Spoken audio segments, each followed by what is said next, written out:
Hey, what's up guys? This is Anthony from Anthony's Customs, and for this review, we are looking at the Marvel Legends Iron Man Marvel's Whiplash. And I feel like I've seen a lot of comments saying this figure's no good, and I'm confused. If that's accurate, maybe I'm mixing things up, but to me, this seems like, for Marvel Legends standards, a solid release.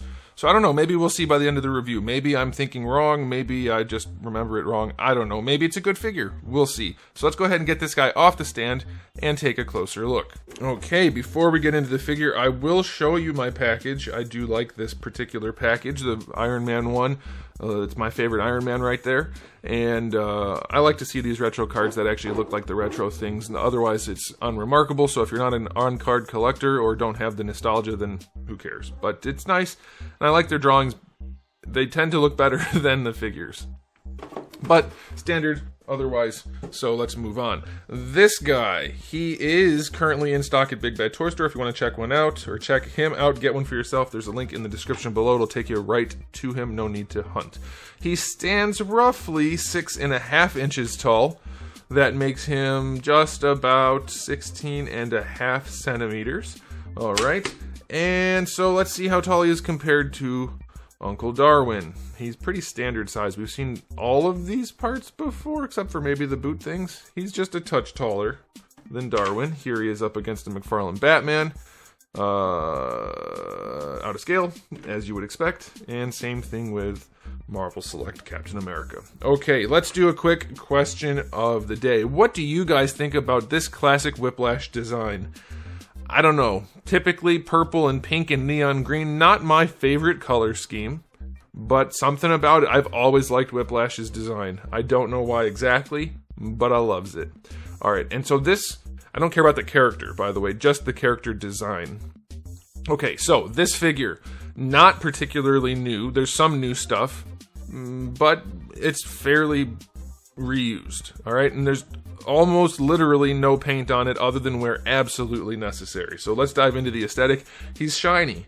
I don't like how shiny his black is.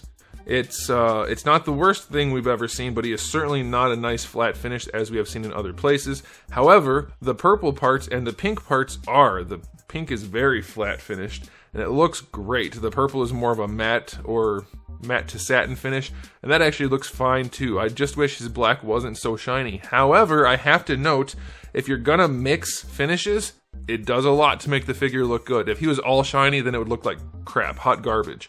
But given the different finishes of the purples and pinks with the shiny black, it almost looks like it's intentional, and maybe he's just got some shiny spandex on, I don't know.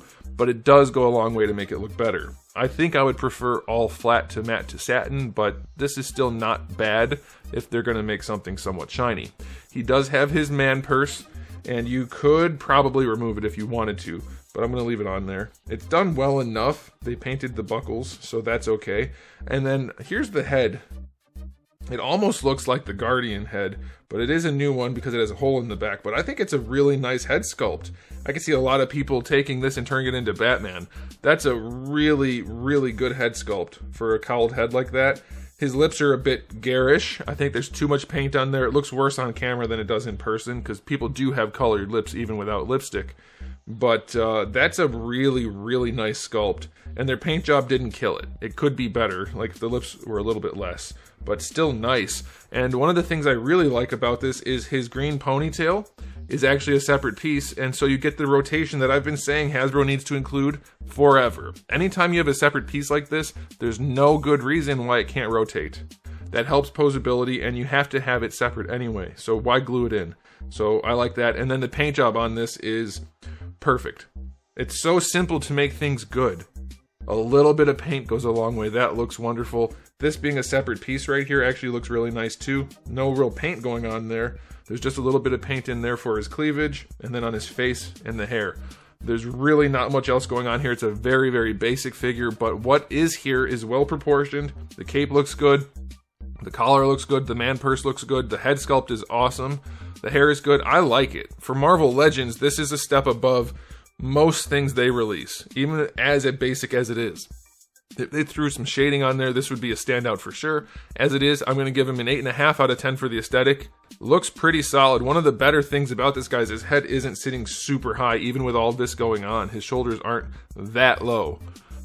You can still adjust it some, but he looks pretty solid.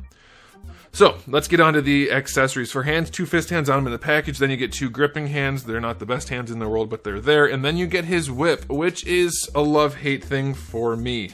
I love the way they did the transparent yellow plastic. It's very crystal clear. It's very, very nice. It's a very saturated yellow, good sculpt. Looks great with that plastic. The golden handle, that's fine, whatever. It seems a bit big, and then the whip is not bendy or anything, so practically useless, I want to say. And also, I want to check, I don't think he has, he has horizontal hinges in his hands, so he's not holding this like, I mean, he's going to hold it like that, but that's it. You can't lean it back, you can't lean it forward. It's very limiting in what you can do with it. So it's like halfway awesome, maybe even 75% awesome. I love the way they did this. It needed a wire, and it's clearly soft enough plastic that a wire would have worked. It's harder to make, more expensive, but they needed that because this is, or like give you a sculpted thing where it's like, even if it was just like this, so it looked like he was swinging it or something, but just having it like this is like kind of worthless, I think. So I don't know. I'll say 5 out of 10 for the accessories, just because the whip kind of sucks, even though it's kind of great, and then not much option for the hands. Alright, let's see what we can do for articulation. This guy. Alright, so it's still just the standard hinge going back. He can look up a little bit. He can look down a lot of bit, which is almost worthless. Of course, you get your rotation. Little bit of ball peg motion, but it is obviously at the wrong pivot since it's only at the top and not at the neck, and the collar does get in the way. So yeah, double ball peg would have been better here, but it's not the worst thing they've ever done. For the shoulders, the cape's in the way for sure. Nothing they can do about that. But you get decent enough range on that. You can bring the arm out to the side. Really soft PVC though. Let's see. I still am going to do, you get full range though. Better than horizontal. You just have to find that sweet spot where you can actually apply the leverage, but that's pretty decent. Okay, I am going to make a video about pin versus pinless and the plastics that are used, because everybody likes to talk about the gumminess. Guys, he's gummy in the shoulders. They've been making pinless shoulders for 1,000 years now, and he's gummy based on the plastic they use, not the articulation they use. That's a thing. Mostly. Obviously, you can use different types of plastics for different things, but it's not as cut and dry as you might think. We'll have to talk about that. Alright, bicep swivel is fine. Double jointed elbow is fine. Decent enough range there. I love that he actually has his gloves and they're not just painted on. Granted, his design wouldn't have really warranted it, but it's nice to see that. You do get the wrist swivel and hinge. Ab crunch on this guy goes back a little bit, but barely. Like 1/2 notch sort of. Doesn't work that well. Goes forward, alright, so that's okay. Waist twist is fine. For the hips, he kicks better than horizontal, so that is good. They don't go back at all, going out to the side. Horrible. Hasbro, stop being bad. That's the one thing I ask. Just try a little bit more to be good. Alright, so yeah, terrible range there. Also, really big thigh gaps still. Like, you can see the hips stick out. The hips stick out from where they connect. So you get a big bulge here and a big gap here. Just make the crotch narrower. It'll look better. They're probably thinking, well, if he's got a really narrow crotch, it's going to look weird for his peeper area.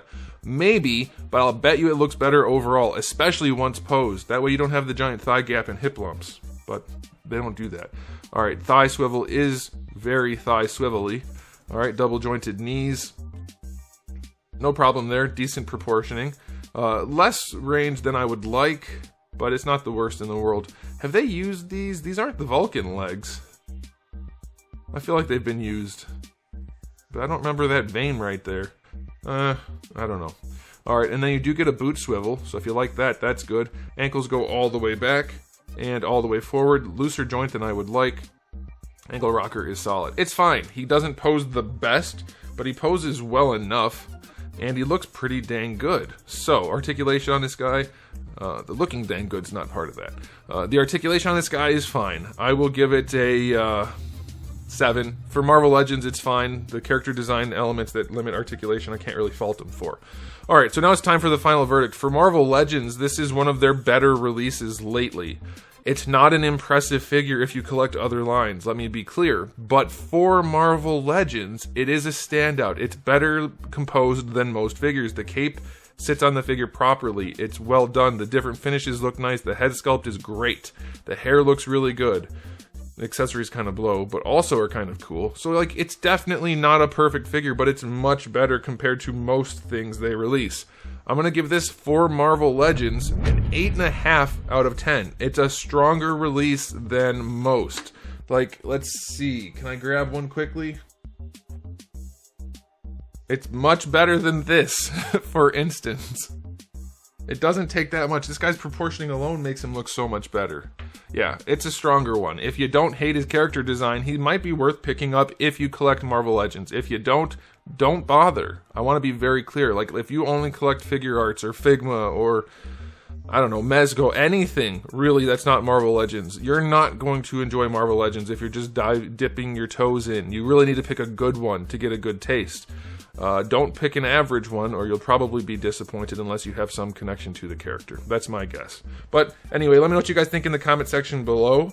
That's it for me, though. So thanks for watching. If you enjoyed the video, please do give it a thumbs up. If you didn't, give it a thumbs down. And if you haven't subscribed, you should. I have new videos just about every single day, and thousands already on the channel. So make sure you come back for all of that. And in the meantime, keep collecting.